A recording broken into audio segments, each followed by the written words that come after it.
Lors de la première de Priscilla au Festival du film de Venise, la réalisatrice Sofia Coppola a présenté une image beaucoup moins flatteuse d'Elvis Presley que celle qu'on lui connaît, tirée du propre livre de son ex-épouse Priscilla Beaulieu, illustrant la lutte du King contre les somnifères, la perte de son sang-froid et ses tromperies incessantes.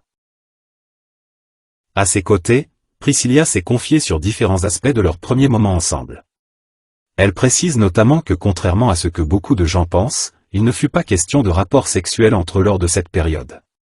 Elle explique, nous ne couchions pas ensemble. Il était très gentil, très doux, très affectueux. Mais il respectait aussi le fait que je n'avais que 14 ans. Notre relation était alors complètement platonique. Priscilla a admis qu'elle n'aimait pas du tout Elvis en tant que chanteur avant de le rencontrer. En 2017, elle déclarait dans une interview pour l'émission australienne Today, « Évidemment, j'avais entendu parler de lui. Une de mes meilleures amies avait un fan club auquel on pouvait adhérer mais quand elle m'a montré le magazine où l'on voyait Elvis signer un autographe sur les seins d'une femme blonde. J'ai regardé ça et j'ai pensé, je ne peux en aucun cas faire partie de ce fan club. C'est vraiment dégoûtant. » Bien qu'au départ, les parents de Priscilla étaient totalement opposés à cette relation, Elvis les a rapidement mis dans sa poche, promettant de la ramener à la maison sans délai. À partir de ce moment-là, ils ont fini par céder et ont encouragé leur fille à le rencontrer régulièrement. Ils savaient quel était son statut. Peu de temps avant de rencontrer Priscilla, Elvis venait de perdre sa maman Gladys. Apparemment, il a trouvé du réconfort auprès de la jeune adolescente. Je l'ai vu probablement à l'un des moments les plus vulnérables de sa vie, explique-t-elle. Perdre sa mère et bien sûr, être enrôlé, fut dévastateur pour lui alors qu'il était au sommet de sa carrière. Sous la pression des parents, Priscilla et Elvis se sont finalement fiancés peu avant Noël 1966. Elle l'aurait menacé de parler de leur relation aux médias s'il refusait de l'épouser. Selon une biographie d'Elvis, la gouvernante et cuisinière de longue date d'Elvis, l'a trouvé un matin en train de pleurer avant le mariage en disant « Je n'ai pas le choix ». Le père de Priscilla aurait également harcelé Elvis, l'accusant d'avoir emmené une jeune enfant au-delà des frontières de l'État pour des raisons sexuelles. Et il avait techniquement raison, mais en même temps, les parents ont béni leur relation. Pourtant, Priscilla a déclaré qu'elle était restée vierge jusqu'à sa nuit de noces. Priscilla et Elvis se sont officiellement mariés en mai 1967. Priscilla savait qu'il faudrait cuisiner pour Elvis, faire la vaisselle et occasionnellement avoir une dinde au four, et c'est pourquoi elle s'était engagée à être femme au foyer. Elle raconte, « J'adorais jouer à la maîtresse de maison. C'était pour moi l'occasion de m'occuper de lui. Nous ne voulions pas de femme de ménage pour nous chouchouter. » Priscilla a fait valoir que dans leur relation, Elvis était assez possessif, et plutôt macho, allant jusqu'à lui dicter sa façon de s'habiller. Dans une interview de 2015, elle a déclaré au journal The Guardian, il avait des opinions très arrêtées sur ce qu'il voulait. Il disait, « Je ne t'aime pas dans cette couleur. Le marron ne te va pas et le vert est horrible, c'est une couleur terne sans étincelle. » Ce furent pour elle les premiers signaux d'alerte. Il ne voulait pas qu'elle vieillisse. Alors qu'ils formaient un couple fraîchement marié, Elvis affichait toujours plus de manies horripilantes.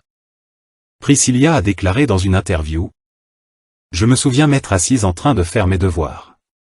Et quand je le regardais, il me tapotait le front et me disait, « Ne fais pas ça, ça te donne des rides. » Je ne pensais même pas aux rides à l'époque. Priscilla raconte encore. Quand Elvis voyait quelque chose qui l'irritait à la télé, il tirait dessus avec son arme. Dans une interview pour The Guardian, elle a déclaré, « Avec le recul, c'est presque drôle, mais sur le moment c'était plutôt effrayant. Il n'y avait aucun signe avant-coureur, il suffisait qu'il soit de mauvaise humeur ce jour-là, ou qu'il voie sur l'écran quelqu'un qui ne lui plaisait pas, pour qu'il se saisisse de son arme et fasse feu. » Un autre détail étonnant dans cette relation, c'est que Priscilla ne se permettait jamais de se présenter devant le King sans être parfaitement maquillée. Dans l'émission britannique Good Morning Britain en 2017, elle questionne « Me suis-je plainte ? Jamais. J'ai adoré être sa femme. J'ai adoré prendre soin de lui. Alors, quand en plus je l'ai vu sur scène, je me suis dit « Oh mon Dieu.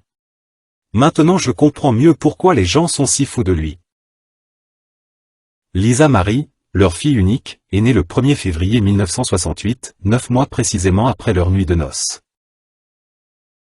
Au magazine Loose Woman, elle raconte « Nous ne sommes jamais sortis. Il n'aimait pas manger au restaurant parce que les gens prenaient des photos de lui et qu'il ne voulait pas se faire tirer dessus une fourchette à la bouche. Nous vivions littéralement dans une bulle. Il est en fait effrayant de constater que les temps n'ont pas vraiment changé et que les stars courent toujours les mêmes risques pour leur vie à chaque fois qu'elles quittent leur maison. Priscilla avait pris l'habitude de suivre des cours de karaté sur les conseils d'Elvis, mais son passe-temps favori allait conduire à la rupture de leur mariage après qu'elle eut engagé une liaison avec son professeur après les cours. Mais Priscilla l'assure, ce ne fut en aucun cas pas pour elle une façon de se venger des relations extra-conjugales d'Elvis. Il se trouve qu'Elvis n'était pas très proche d'elle, et cela lui causait une grande détresse morale. Avant notre mariage, il m'avait mentionné le fait qu'il n'avait jamais pu faire l'amour avec une femme qui avait déjà eu un enfant. Je commençais à douter de ma propre sexualité en tant que femme. Mes besoins physiques et émotionnels n'étaient pas satisfaits. Priscilla a déclaré qu'après avoir été informée de son adultère avec son instructeur Mike Stone, Elvis l'avait amenée dans une chambre d'hôtel pour lui faire l'amour de force. Bien que Priscilla ait admis plus tard qu'elle avait exagéré la portée de cet incident, elle a déclaré que les efforts du King pour afficher son désir sexuel étaient trop tardifs. Elle avait trouvé tout ce dont elle avait besoin chez un autre homme, et avant qu'Elvis puisse se rattraper, il était trop tard.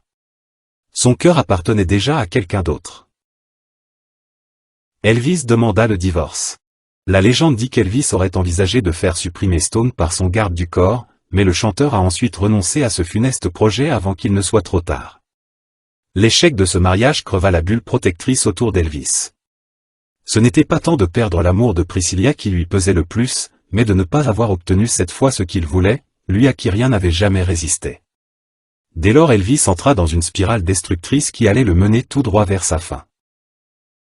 Pour connaître la suite de cette enquête incroyable, n'oubliez pas de cliquer sur le pouce bleu et de vous abonner à la chaîne. À bientôt.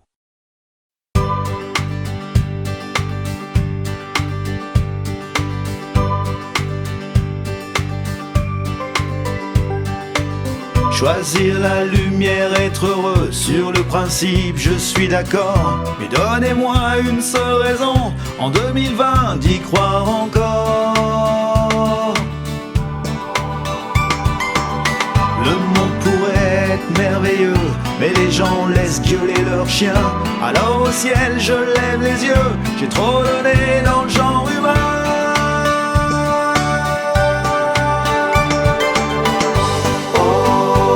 Un clown triste,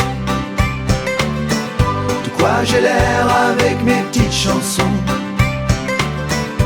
Oh, je suis un clown triste. Je suis fatigué d'avoir eu trop souvent raison. Toute ma vie j'ai marqué mon opposition. J'ai refusé l'imposture, la compromission. Je disais tout haut ce que certains pensaient tout bas. On se refait pas. Je suis comme ça.